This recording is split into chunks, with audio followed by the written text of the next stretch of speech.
অন্নদাতা অন্নদাতা তোমাদেরই অন্নদাতা। মাথার ঘাম পায়ে ফেলে আহার জোগাও চাষি ভাই, নিত্য তোমার পাশে দাঁড়ায় কে যেন হে চাষি ভাই অন্নদাতা।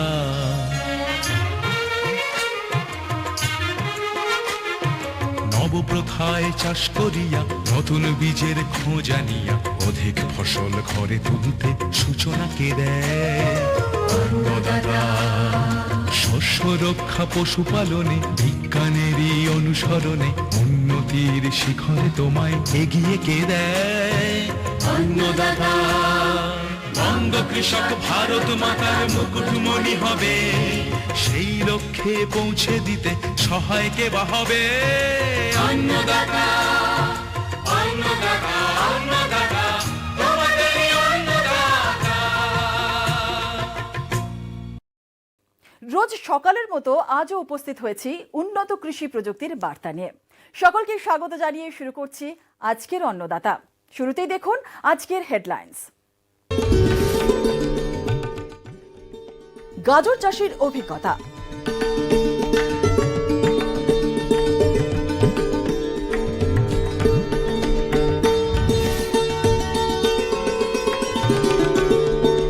বাচ্চা হাঁসের যত্ন ও পরিচর্যা।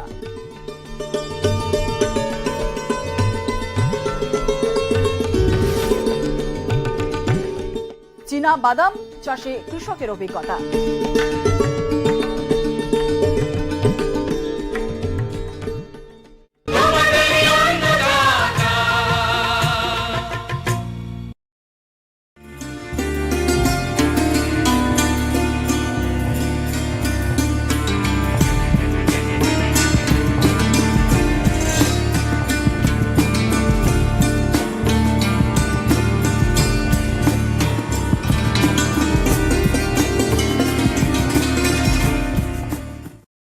শীত ঋতুর একটি পরিচিত সবজি হলো গাজর। ভিটামিন এ সমৃদ্ধ গাজরে যথেষ্ট পুষ্টিগুণ রয়েছে। যেসব কৃষক বন্ধু গাজর চাষ করেন তারা পেয়ে থাকেন একটা সন্তোষজনক লাভ। উত্তর 24 পরগনা জেলার আমডাঙ্গা ব্লকের চাষি দেবাশিস ঘোষ অন্যান্য বছরের মতো এবছরও গাজর চাষ করেছেন 1 বিঘা জমিতে। এই গাজর চাষে কৃষক বন্ধু কোন কোন প্রযুক্তি অবলম্বন করেছেন তা জানালেন। প্রথমে আমাদের ওষুধ ব্যবহার করতে কীটনাশক, যেটা ঘাস হয় জমিতে, সেই ঘাসটা আমরা মেরে নিয়ে এবার জমিতে প্রথম চাষ দেই। দেওয়ার পরে 5-6 দিন পরে আবার চাষ দেই।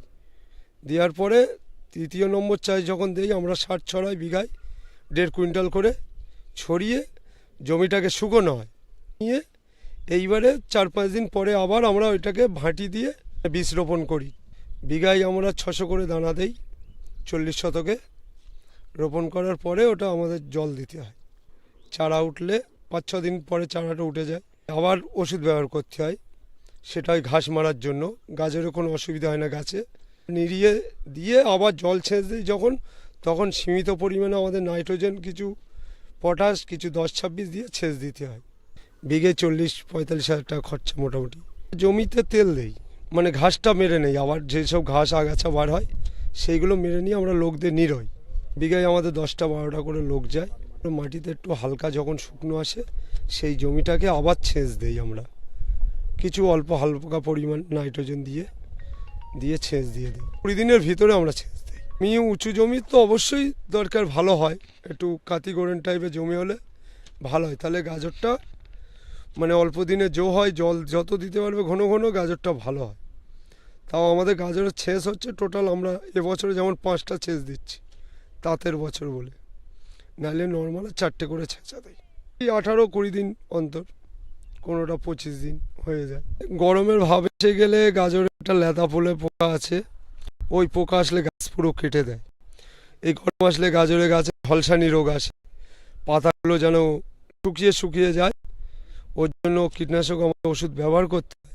আমাদের এই ফসল হচ্ছে আপনার 6 মাসের ফসলটা তুলে সেই মাল আমাদের স্টোর হয় মাঠের থেকে নিয়ে গিয়ে। 3 বছর ধরে করছি বিএসএফ কোম্পানির যে বিলিয়ান্স, এবারে আবার নতুন দানা কিছু পেয়েছি, রোমান্স, আর একটা সিঙ্কোনা বলে একটা জাত পেয়েছি। ফসল খুবই ভালো, টেকসইও খুবই সুন্দর। বিঘায় মোটামুটি 40 থেকে 35 হাজার টাকা খরচা হয়, কিন্তু বাজার মার্কেটিং হিসাবে এই মুহূর্তে যারা রানিং বিক্রি করছে বিঘায় 20-25 হাজার টাকা বর্তমানে লাভ হচ্ছে। আর স্টোর ক্যাপাসিটিতে গেলে দেখা যায় ওটা 20,000 জায়গায় 50,000 হতে পারে, 60,000 হতে পারে। আবার প্যাকেটে মানে হাফ হাফ লাভ হয়ে যায় আমাদের। মানে 400 টাকায় লোডিং হলে সেটা দেখা যায় 800 টাকাও বিক্রি করতে পারি, আবার কোনো সময় 1000 টাকাও আমরা বিক্রি করি। মানে 400 লাভ আসতে পারে, 800 টাকাও লাভ আসতে পারে। এবছর ওয়েদার শুকনোর বছর, তাও আমরা 150 ফলন পাবো বিঘায়, 150 কুইন্টাল ফলন পাবো। 40 শতকে এটা বিঘায় বলছি। বেশিরভাগ আমাদের মাঠে সব রাসায়নিক সার, ওই 10-26, আর আপনার পটাশ ব্যবহারটা বেশি করা হয়। কেজিতে ওই মোটামুটি আপনি ধরে নিন 6 পিস 7 পিস। লোকাল মার্কেটেও 10 পিস পর্যন্ত এসে যায়। মালের টোটালটাই হয় চারার ওপর ডিপেন্ড করে। যদি ঘন থাকে তাহলে আপনার 10 পিস 12 পিস লেগে যাবে কিলোয়। যদি পাতলা হয় ওখানে দেখা যায় 6-7 পিসে হয়ে যাবে।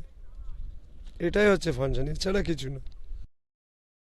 এখন একটু বিরতির পর থাকছে বাচ্চা হাঁসের যত্ন ও পরিচর্যা।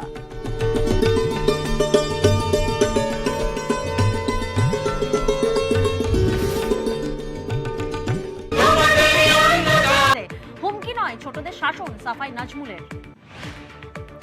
চাকরি প্রার্থীদের বিক্ষোভে তুলকালাম। প্রাইমারি চাকরি প্রার্থীদের নবান্ন অভিযান, দ্রুত প্যানেল প্রকাশের দাবিতে অভিযান, পুলিশ বাধা দিতেই ধুন্ধুমার পরিস্থিতি। বিষ খাওয়ার হুঁশিয়ারি বিক্ষোভকারী। মুখোশের আড়ালে অধ্যাপক, যাদবপুর বিশ্ববিদ্যালয়ের রেজিস্ট্রার ও জয়েন্ট রেজিস্ট্রারকে হুমকি চিঠি, তদন্তে উঠে এলো অধ্যাপক রানা রায়ের নাম। অভিযুক্ত অধ্যাপকের অবাক করা আচরণ, অভিযোগ আবাসনে মুখোশ পরে ঘুরতেন রানা রায়। অশ্লীল চিঠির সঙ্গে গর্ভনিরোধক পাঠানোরও অভিযোগ। আমার ছেলেকে ভর্তি করতে এবং অন্যান্য কাজে আমি প্রায় 1 মাস এই ভুবনেশ্বরে আছি। এই চিঠির সঙ্গে আমার কোনো সম্পর্ক। দুটো চিঠি আছে।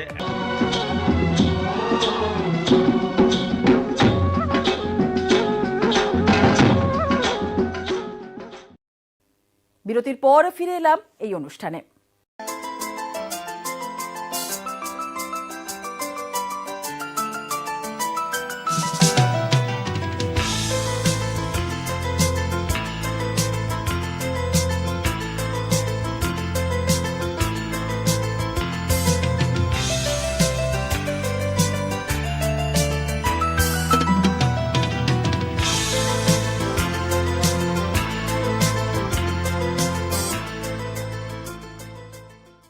হাঁস পালন করে বেশি লাভ পেতে হলে অবশ্যই এর উন্নত জাতগুলোকে বেছে নিতে হবে। সবচেয়ে বেশি ডিম দেয় হাঁসের খাকি ক্যাম্পবেল জাতটি। তবে এই জাতের হাঁসের যত্নে যদি কোনো ত্রুটি থাকে তাহলে বেশি মৃত্যুহার দেখা যায়। খামারে বাচ্চা হাঁস আনার পর থেকে কোন কোন বিষয়ে বিশেষভাবে নজর দিতে হবে সেই সম্পর্কে জানালেন উত্তর 24 পরগনা জেলার গোবরডাঙ্গা রাষ্ট্রীয় হাঁস মুরগি খামারের চিকিৎসক ডক্টর জয়দেব বেরা। হাঁসের বাচ্চা আমরা যখন পরিচর্যা করব প্রথম 1 দিন থেকে 30 দিন পর্যন্ত, তার কতগুলো শর্ত থাকে। তার প্রথম হচ্ছে, যখন আমরা 1 দিনের বাচ্চা নিয়ে আসব ফার্মে, প্রথমে আমরা একটা ব্রুডার তৈরি করব। ব্রুডারের মধ্যে বাচ্চাগুলোকে আমরা ছেড়ে দেব। ব্রুডার যখন তৈরি করব সেক্ষেত্রে আমাদের মাথায় রাখতে হবে একত্রে সব বাচ্চা যেন একটা ব্রুডারের মধ্যে না থাকে। তাই আমরা ব্রুডারটাকে 4টে ভাগে ভাগ করে নিতে পারি। 100 থেকে 200 পার ব্রুডার বাচ্চা রাখার চেষ্টা করব। এর বেশি রাখলে একটা ট্রাম্পলিং মর্টালিটি হতে পারে। চিকগার্ড দিয়ে আমরা একটা রাউন্ড ব্রুডার বানাতে পারি, যে চারিদিকে ঘেরে দিয়ে তার মধ্যে বাচ্চারা থাকবে। অথবা চৌকো ব্রুডারও হতে পারে। চৌকো ব্রুডারের থেকে রাউন্ড ব্রুডার সবসময় ভালো। সেই 4টে ব্রুডারের মধ্যে আমরা 100-100 করে 400 বাচ্চা অথবা 200-200 করে 800 বাচ্চা রাখতে পারি। যখনই আমরা ব্রুডারের মধ্যে বাচ্চা রাখবো সেক্ষেত্রে এক টেম্পারেচার মেনটেনেন্স করার জন্য ওপরে আলো ঝোলাতে হবে। সেক্ষেত্রে আমরা নর্মাল বাল্ব ব্যবহার করতে পারি, 100 ওয়াট বা 200 ওয়াটের বাল্ব ঝুলিয়ে দিতে পারি। ওর মাথায় একটা অবশ্যই ক্যানোপি বা রিফ্লেক্টর, সেই রিফ্লেক্টরের আয়তনটা যদি একটু বেশ বড় হয় তাহলে খুব ভালো হয়, তাহলে টেম্পারেচারটাকে ওরা ভালো করে নিচের দিকে নামাতে পারবে। সেই বাল্বটা মাটির থেকে ন্যূনতম 2 থেকে 2.5 ফুট উচ্চতায় যেন ঝোলে, এবং এর উচ্চতাকে আমরা প্রয়োজনে বাড়ানো অথবা কমাতে পারি। সেটা পাখির ডিস্ট্রিবিউশন দেখে হিটের প্রয়োজনীয়তা আরও বেশি আছে নাকি হিটের প্রয়োজনীয়তা একটু কম হবে। যদি দেখি যে সমস্ত পাখি হিট সোর্সের কাছে অর্থাৎ বাল্বের তলায় জড়ো হচ্ছে, তার মানে পাখি নিজেই বলছে যে ওদের আরও হিটের প্রয়োজন আছে। সেক্ষেত্রে আমরা একটা বাল্বের জায়গায় 2টো বাল্ব লাগাতে পারি, অথবা আমরা টোটাল ঘরটাকে গরম করবার জন্য কয়লার আঁচ বা বুখারি ব্যবহার করতে পারি, অথবা হ্যালোজেন ল্যাম্প এক্সট্রা ঝুলিয়ে ঘরের টেম্পারেচারকে আরেকটু বাড়াবার চেষ্টা করতে পারি, অথবা নাম্বার অফ বাল্ব বাড়িয়েও আমরা ঘরের টেম্পারেচারকে বাড়াবার চেষ্টা করতে পারি। আবার যদি দেখি বাল্বের তলায় কোনো পাখি নেই, সব বাল্বের থেকে দূরে দূরে পাখি রয়েছে, তার মানে আমাদের বুঝতে হবে যে ব্রুডিং টেম্পারেচার হাই হয়ে যাচ্ছে। সেক্ষেত্রে আমাদের ব্রুডিং টেম্পারেচারকে কমাতে হবে। আমরা বাল্বের সংখ্যা ঘর থেকে কিছুটা কমিয়ে দিতে পারি। পাখি নিজেই বলে দেবে ব্রুডিং টেম্পারেচার সঠিক হচ্ছে কি হচ্ছে না। তো পাখির এই ডিস্ট্রিবিউশন প্যাটার্নটাকে আমাদের লক্ষ্য রাখতে হবে। এরপরে আসছি যে খাওয়া দাওয়া। ব্রুডিংয়ে আমরা পাখিদেরকে কিভাবে খাওয়াবো, হাঁসের বাচ্চাকে কি করে খাওয়াবো, একটু তফাৎ রয়েছে মুরগির বাচ্চার সঙ্গে হাঁসের বাচ্চা খাওয়ানোর বিষয়ে। এদেরকে প্রতি 2 ঘন্টা অন্তর অন্তর অল্প অল্প করে খাবার দিতে হবে, এবং যখনই খাবার দেব তখনই জলের পাত্রটা ওদের সামনে রাখতে হবে। ওরা ভেজা খাবার খেতে পছন্দ করে, তাই খাবারটাকে আমরা জল দিয়ে হালকা মেখে ওদের সামনে রাখবো। ওরা খাবারটা খেয়েই, অল্প খাবার খেলেই সঙ্গে সঙ্গে জল খাওয়ার একটা প্রবণতা থাকে, তাই জল খেতে দৌড়বে। এইভাবে দেখা যাবে যে 10 মিনিটের মধ্যে যে খাবারটা অল্প খাবার দিয়েছিলাম সেটা খেয়ে ফেললো, এবং জলটা যথেষ্ট পরিমাণে খেয়েছে বা খায়নি সেটা বোঝার জন্য আরও 5 থেকে 10 মিনিট এক্সট্রা টাইম জলটাকে আমরা রাখবো। তারপরে কিন্তু অতি অবশ্যই জলের পাত্র আমরা তুলে নেব, কারণ জল যদি বেশিক্ষণ রাখা যায় ওরা খাবে কম, ওটা গায়ে মাখবে বেশি, এবং গায়ে মাখলে গা ভিজলেই কিন্তু হাঁসের বাচ্চা মারা যাবে। ওদের মর্টালিটি কন্ট্রোল কোনোভাবেই করা যাবে না, কোনো চিকিৎসাতেই তখন আটকানো সম্ভব হয় না। ওরা শুধু রাত্রিবেলা আলোর তলায় থাকবে। আবার পরের দিন সকাল হলেই ওদের খাবার দাবার, জল খাবারের যেমন শিডিউল আছে সেইভাবে আমরা শুরু করতে পারি। ব্রুডিং ফেজে আমরা প্রথম 5 দিন একটু ডাক্তারবাবুদের পরামর্শ মতো কিছু ভালো অ্যান্টিবায়োটিক এবং কিছু ভালো গ্রোথ প্রমোটার হিসেবে কিছু ভিটামিনস, এগুলো আমরা সাপ্লিমেন্ট হিসেবে রাখতে পারি, তাতে করে ছোট বাচ্চার গ্রোথটা যাতে খুব ভালো হয় এবং আনওয়ান্টেড মর্টালিটিটাকে যাতে কমানো যায়, সেটা আমাদের সাহায্য করবে।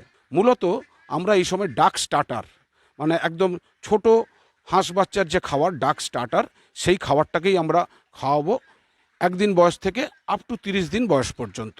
30 দিনের পর থেকে ওদেরকে আমরা ডাক গ্রোয়ার ম্যাশ বা খাবার ওটা খাওয়াবো, এবং এটা খাওয়াবো আমরা 4.5 মাস বয়স পর্যন্ত, এবং 4.5 মাসের পর থেকে ওদের ম্যাচুরিটি আসবে, ওরা ডিম পাড়ার যোগ্য হবে, তখন আমরা ডাক লেয়ার ম্যাশ খাওয়ানো শুরু করব।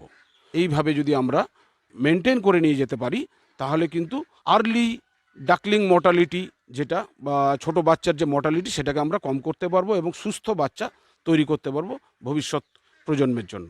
খাবার যাতে না গুমে যায় সেই জন্য খাবারের যে বস্তা আমরা যখন রাখবো সেটা কিন্তু ডাইরেক্ট মাটির ওপরে যেন কখনোই না রাখা হয়, সেখান থেকে ড্যাম্প নিয়ে নিতে পারে। সেই জন্য সবসময় একটা পাটাতন ব্যবহার করব, পাটাতনের ওপরে খাবারের বস্তাগুলো আমরা রাখার চেষ্টা করব, এবং মাঝে মধ্যে খাবারগুলোকে একটু রোদে ফেলে একটু নাড়াচাড়া দিয়ে রাখলে তাহলে কী হয় না, খাবারের যদি হালকা একটু ড্যাম্পনেস আসেও সেটা নষ্ট হয়ে যায়, কারণ সামান্যতম অ্যাফ্লাটক্সিন থাকলে এরা সহ্য করতে পারে না, এবং যার ফলে আপনার হাঁসের প্রচুর মর্টালিটি হবে। যদি আপনারা হাঁস বাচ্চা প্রতিপালন করতে গিয়ে কখনো বিভিন্ন ধরনের সমস্যা হচ্ছে, ডাকলিং মর্টালিটি হচ্ছে বা বড় হাঁসের মর্টালিটি হচ্ছে, সেক্ষেত্রে আপনি বুঝে উঠতে পারছেন না কি করবেন, তাহলে অবশ্যই আপনার নিকটবর্তী যে সরকারি পশু চিকিৎসালয়গুলি রয়েছে সেখানে অবশ্যই যোগাযোগ করবেন, এবং সেখানের যিনি ডাক্তারবাবুরা রয়েছেন সেই ডাক্তারবাবুদের সঙ্গে অবশ্যই যোগাযোগ করবেন। দরকার হলে মৃত হাঁস ওনাদের কাছে নিয়ে গিয়ে ওনারা পোস্টমর্টেম করে পরীক্ষা নিরীক্ষা করেও আপনাদের উপযুক্ত কি মেডিসিন লাগবে না লাগবে সেই পরামর্শগুলো ডাক্তারবাবুরা দিতে পারবেন।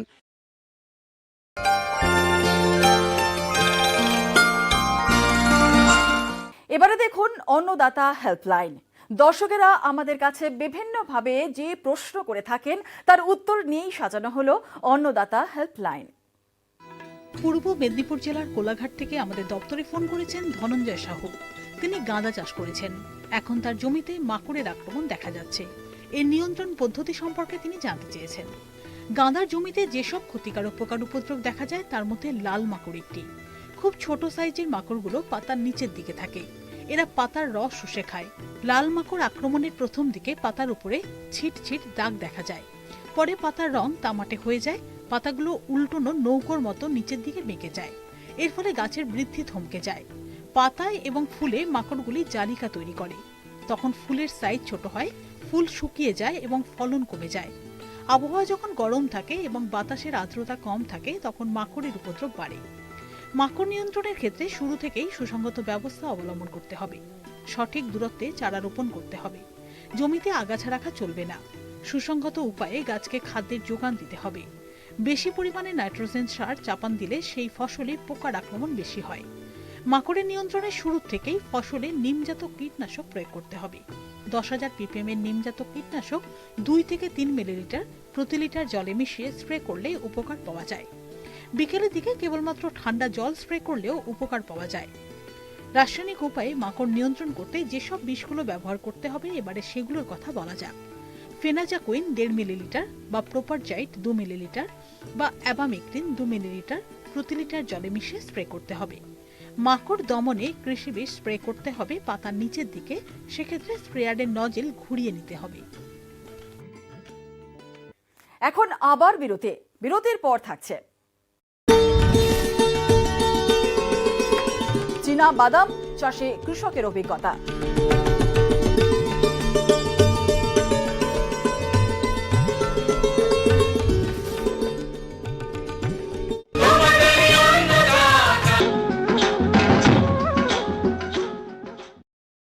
আবার ফিরে এলাম অনুষ্ঠানে।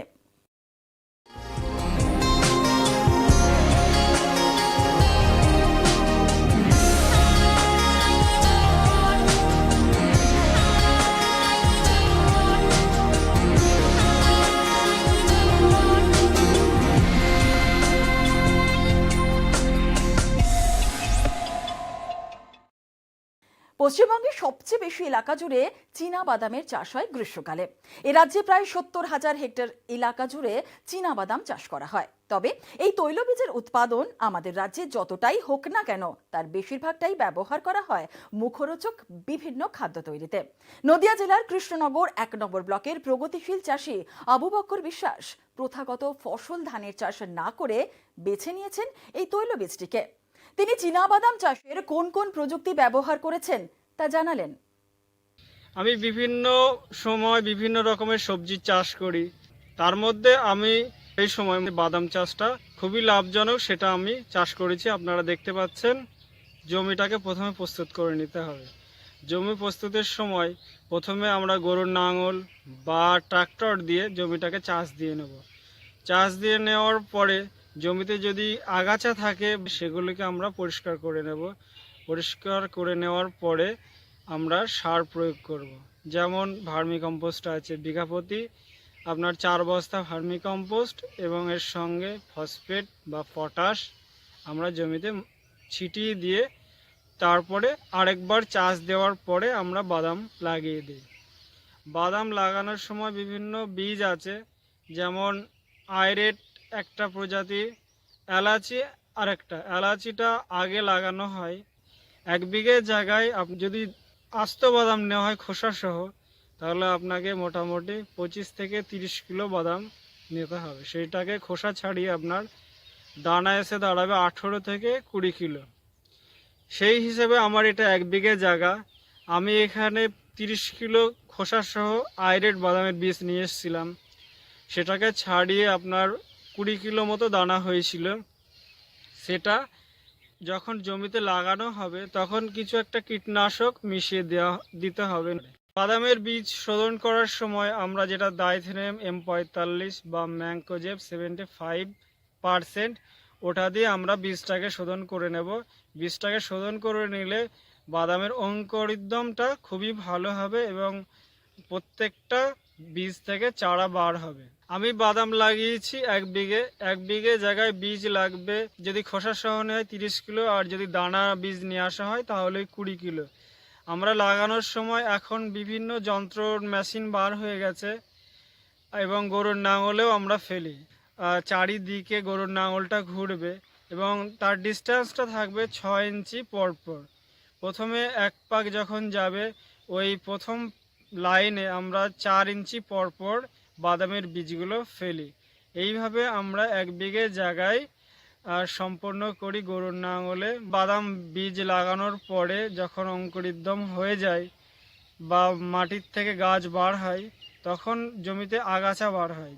লেবার দিয়ে আগাছাগুলো নিড়ানোর ব্যবস্থা করব। তারপরে আগাছাগুলো নিড়িয়ে দেওয়ার পরে 30 থেকে 40 দিনের মাথায় তখন গাছে অনেকটা বড় হয়ে যাবে এবং হালকা হালকা বোয়া নামার সম্ভাবনা থাকে। ঠিক সেই সময়টাই আমরা ছোট কোদাল দিয়ে জমিটাকে একটু খুশে দেওয়ার ব্যবস্থা করব, যেগুলো গাছ থেকে আরেকটা গাছের ফাঁকে যে জায়গাটা থাকে সেটাকে আমরা নিড়ানি বা ছোট যে কোদাল পাওয়া যায় সেটা দিয়ে খুশে দেব, যাতে বোয়াটা নামতে সুবিধা হয়। যদি মাটি নরম থাকে বোয়াটা আস্তে আস্তে মাটির তলায় চলে যায়। যেহেতু বাদাম মাটির তলায় হয় আর বোয়াগুলো মাটির উপর থেকে নামে, সেই জন্য আমরা মাটিটাকে খুশে দেব। খুশে দেওয়ার পরে জল লাগবে। 50 থেকে 60 দিনের মাথায় আমরা একটা ছাঁচ দেব।